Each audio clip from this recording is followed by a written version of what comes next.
हम मीनू झा गोर लगै छी समस्त मिथिलावासीके। एकटा सामाके गीत लऽ कऽ उपस्थित छी। एहि गीतमे सामाके विदाइसँ लऽ कऽ आ भायके फाँड़ पड़ै तकके गीतके वर्णन अइ। कोशिश करै छी सभ गोटेके नीक लागै। धन्यवाद। जय मिथिला, जय मैथिली।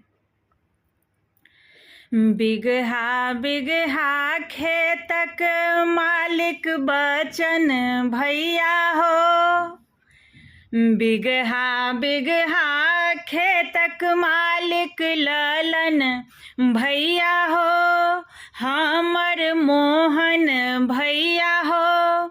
भैया नीक सदाहक खेत के जोताई, किसामा खेल जायब हो।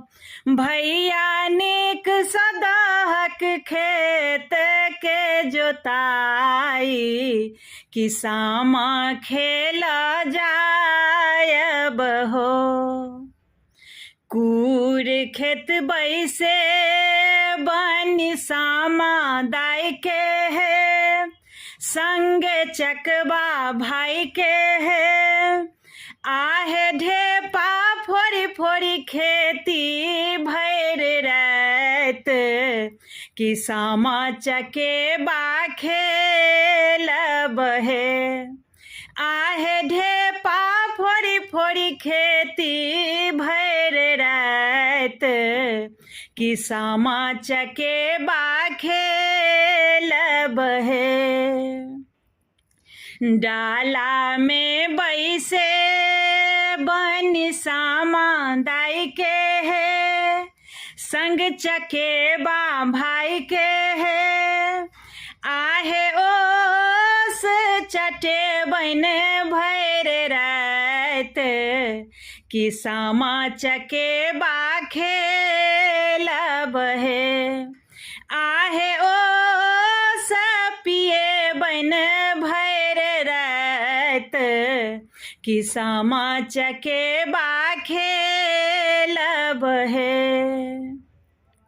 हरियर हरियर धान लुबधल गोपाल खेत है, आहे गोपाल जी खेत है। आहे से हो धान काटी अनता छोटका भैया, अइहब भौजो चूड़ा कुटती है। आहे से हो धान काटी अनता छोटका भैया, अइहब भौजो चूड़ा कुटती है। ताही चूड़ा लाए भाई के फाँड़ भरब है, भैया के फाँड़ भरब है। आहे सामा दाई के देबन मुँह ऐठाई, किसामा चकेबा खेलब है। आहे सामा दाई के देबन मुँह ऐठाई, किसामा चकेबा खेलब है।